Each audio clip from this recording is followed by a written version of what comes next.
სალამი მეგობრებო, გადავწყვიტე რომ კიდე ერთი ვიდეო შემოგთავაზოთ, რომელსაც დავარქვი ყველას ისეთი ცხოვრება აქვს, როგორსაც ხელი მოაწყო. ცოტა ბრუტალურად ჟღერს, მკაცრად, ასე ვთქვათ, ეს ფრაზა და მე აგიხსნით რას გულისხმობ. ეს ფრაზა შემხვდა ერთ-ერთ წიგნში, აზრი პრინციპში ამ ფრაზის იყო, რომ ჩვენი უმოქმედობით, შეგუებით, აქტიური კოოპერაციით ან პასიურობით ვეთანხმებით იმ ცხოვრებას, ასე ვთქვათ, რა ცხოვრებაც დადგა და ამითი ფაქტიურად მივიღეთ ის ცხოვრება. ხანდახან წუწუნებს ადამიანი თავის ცხოვრებასთან დაკავშირებით და ასე შემდეგ, ხო? რო წავიკითხე, მოკლედ ცოტა უსამართლო მომეჩვენა, იმიტომ რომ მილიონი გარემოება გამახსენდა, რა ვიცი, და დაავადებები, ომები, უბედურება, რომელიც ადამიანს ნამდვილად არ დაუმსახურებია და მას ნამდვილად არ მოუყვანია, ასე ვთქვათ, თავის ცხოვრებაში ეს გასაჭირები და უბედურებები, ხო? 1000 რამე შეიძლება გაგვახსენდეს, ხო? თუმცა წლების განმავლობაში მას მერე რაც ეს ფრაზა წავიკითხე, ბევრი რამე გადავიაზრე და მათ შორის წავაწყდი, ასე ვთქვათ, ასეთ გააზრებას, რომელიც მინდა ამ ვიდეოში თქვენ გაგიზიაროთ, რომ გარემოებას და რეალობას ჩვენ ვერ ვცვლით ხანდახან, ანუ რაც ხდება, ის ხდება. როგორი ამინდიც არის, ისეთი ამინდია, ქვეყანაში რაც ხდება, ის ხდება, სამყაროში მით უმეტეს რაც ხდება, ის ხდება, ჯანმრთელობის პრობლემებია, რა ვიცი, მილიონი პრობლემაა, რომელსაც ჩვენ ვერ ვცვლით, ხო? თუმცა ჩვენი დამოკიდებულება ამ გარემოებების მიმართ ამბობენ, რომ არის სრულად ჩვენ ხელში. ანუ ნებისმიერ ადამიანს შეუძლია ერთი და იგივე რეალობაში, აი ჭიქა ნახევრად ცარიელი და ნახევრად სავსე, მაგალითად, ესე იგი, რაღაცა დაავადება თუ გჭირს, დარდობდი, რომ ფეხსაცმელი არ მქონდაო, სანამ ადამიანი არ ვნახე, რომელსაც ფეხი არ ქონდაო, ხო? და შეიძლება თქვა, რომ შვილი მყავს და ასე შემდეგ და შეიძლება თქვა, რომ ვაიმე რა ძნელია, ესე იგი, ამ შვილის გაზრდა, ხო? ანუ შეიძლება პოზიტიურად შეხედო რაღაცებს და შეიძლება ყველაფერს ნეგატიურად შეხედო, ხო?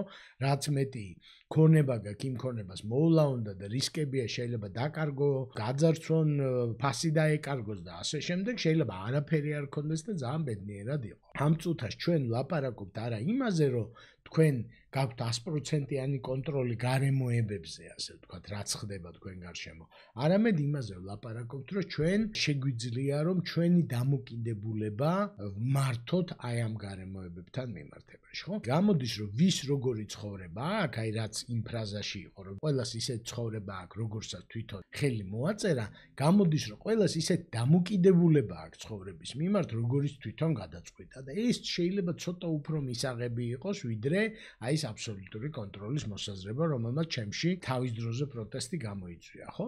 მაგრამ მე აღმოვაჩინე, რომ დამოკიდებულებას თუ შეცვლი, შეიძლება ეს შენი დამოკიდებულების ცვლილება რაღაცნაირად აი ამ გარემოშიც აისახოს. აი ამ კუთხით მინდა ამ ვიდეოში ვილაპარაკო, ესე იგი, მანამდე სანამ გავაგრძელებ საუბარს, მინდა მადლობა გადაუხადო ამ ვიდეოს სპონსორებს. ჩვენი ყველა ვიდეოს სპონსორები არიან ჩვენი ტრენინგების მონაწილეები და დამკვეთები. მოგიწოდებთ, რომ ნახოთ ჩვენი საიტი flowmaster.g, გახდეთ ჩვენი ტრენინგების დამკვეთი თქვენი კომპანიისთვის ან მონაწილე და ზუსტად თქვენი რესურსით, ჩვენი დამკვეთების რესურსით, ჩვენ ვახერხებთ, რომ უფასო და ხარისხიანი ონლაინ კონტენტი შევქმნათ ვიდეოს სახით და სხვა ფორმებით. ასე რომ ნახეთ ჩვენი საიტი და შემოგვიერთდით ტრენინგებზე. კიდე უფრო ბევრი დრო რო გავიდა, ასე ვთქვათ, ჩემი ცხოვრების აი ამაზე ფიქრში, ესე იგი, რომ გვაქვს გავლენა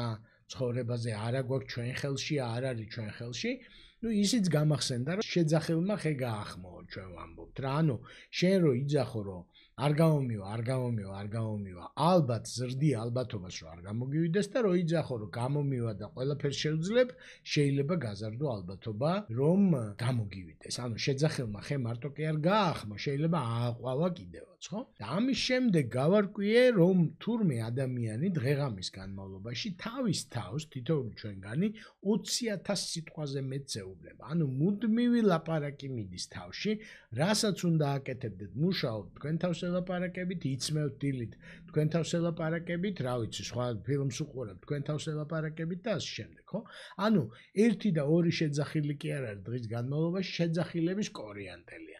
ეხლა წარმოიდგინეთ ვიღაცა რომ დაყვებოდეს ყურთ და ყურში გიჩურჩულებდეს ყოველ წუთას რომ არ გამოგივა თავი დაანებე აზრი არ აქვს შენგან ეს არ გამოვა შენგან ბიზნესი არ გამოვა შენგან ტრენერი არ გამოვა გაგაგიჟებს და ეს შეძახილი გაახმობს ამ ხეს აუცილებლად და თუ ეს შეძახილი გვესმის შიგნიდან მით უმეტეს დიდი ძალა აქვს და ამიტომ ჩვენ ვამბობთ რომ ერთ-ერთი რაზე ჩვენ და ვიზრუნოთ არის რომ გარემოებებს შეიძლება ვერცული მაგრამ შიდამოებებს ასე ვთქვათ შენ შინაგან ხმაზე ძალიან დიდი გავლენა გაქვს და ესეთი ფრაზაც იყო რომ თუ ფიქრობ რომ გამოგივა ეს საქმე და თუ ფიქრობ რომ არ გამოგივა ორივე შემთხვევაში მართალი ხარ დაიჯერებ რომ არ არის შენ ხელში მომავალი და ვერაფერს შეცვლი მართალი ხარ დაიჯერებ რომ შენ ხელშია მომავალი და შეგიძლია რომ შეცვალო მაინც მართალი ხარ ხო და ფრაზა არის ასეთი და კარგი წიგნის სათაურიც არის change your story change your life ანუ შეცვალე შენი ამბავი როგორ გადმოსცემ შენ ცხოვრებას და შეცვალე შენი ცხოვრება ანუ ის თუ როგორი დამოკიდებულება გვაქვს ის თუ როგორ გადმოვცემთ ჩვენ ცხოვრებას ამას აქვს ძალიან პირდაპირი გავლენა ჩვენი ცხოვრების ხარისხზე ხო ეხლა როგორ რა გავაკეთოთ პრაქტიკულად ნუ პირველ რიგში მოიწონეთ ეს ვიდეო თემა თუ მოგწონთ და ჩვენი არხი გამოიწერეთ ყოველკვირეულად ვათავსებთ ახალ ვიდეოებს ჩვენც და YouTube-იც ესე ვხვდებით როგორი ვიდეოები შემოგთავაზოთ მომავალში თქვენი მოწონებებით და ხელმოწერებით. ეხლა რაც შეეხება აი ამ ცხოვრების გაუმჯობესებას ფაქტიურად ფიქრის და აზროვნების გზით, ხო? პირველ რიგში მოგიწოდებთ ესე იქ საშინაო დავალებად, რომ დაწერე შენი ცხოვრება როგორია, ხო?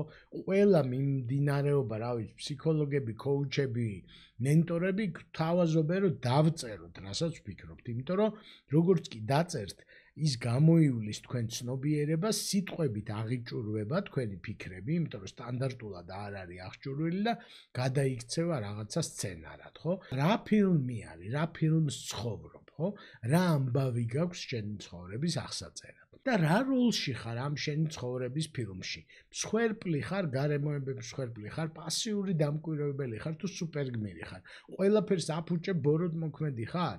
ხო და რაც არ უნდა გამოგივიდეთ ამ აღწერის პროცესში, მერე დაფიქსდით, რომ ეგ ვინ გითხრა, საიდან მოიტანე, რომ შენ ყველაფერს აფუჭებ, რომ ეს არაფერი არ გამოგივა, ხო? ან რომ გავლენა არ აქვს და ასე შემდეგ. ხშირ შემთხვევაში აღმოვაჩენთ, რომ ჩვენ გამოვიგონეთ ეს რეალობა და ამ გამოგონილ რეალობაში ვცხოვრობ და ყოველდღიური აი ამ თვით მადემოტივირებელი საუბრით ფაქტიურად ვაუარესებ ჩვენ მდგომარეობას წარმოიდგინეთ. ავადმყოფი, რომელიც ამბობს, რომ მე ვერ გამოვჯამრთელდები, აზრი არ აქვს წინააღმდეგობას და უნდა დავნებდე დაავადებას. ვიცით, რომ ამას დამღუპველი ეფექტი ექნება ნებისმიერი ადამიანის შემთხვევაში, ხო? მეორე მხრივ ვიფიქრეთ, რომ იმ ადამიანს, ვისაც შენ გინდა, როგორიც გინდა რომ გახდე, მდიდარი გინდა გახდე, წარმატებული, აკადემიურად არაჩვეულებრივი შედეგების მქონე, კეთილი, სათნო ადამიანი და ასე შემდეგ, მაგ ადამიანს როგორი ამბავი აქვს, ასე ვთქვათ, ის როგორ ყვება თავის ამბავს, ის როგორ შეძახილს უკეთებს თავის თავს, რას ელაპარაკება თავის თავს. ეს ძალიან მნიშვნელოვანია, მაგიტომ ვამბობთ, რომ ისეთ ადამიანებში თუ ტრიალებ, როგორიც შენ გინდა რომ გახდე, ხო, ხარ რომ დააბაო, მაგაზია ლაპარაკი, რომ ის ხალხი ისე საუბრობს, ისე მიმართავს თავის თავს და ისე ყვება თავის ცხოვრებას, რომ შენც ნელ-ნელა გადაეწყობი, ასე ვთქვათ, იმათ გზაზე, ხო?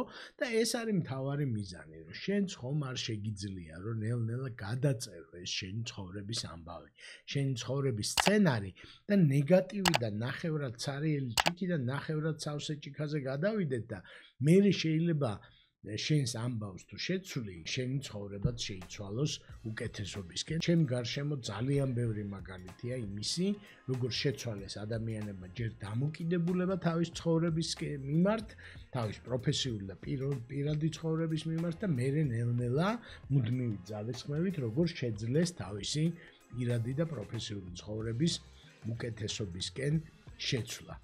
ეს იყო სულ რაც მინდოდა მეთქვა, წარმატებას გისურვებთ და მადლობა ყურადღებისთვის. მალე შევხვდებით შემდეგ ვიდეოში.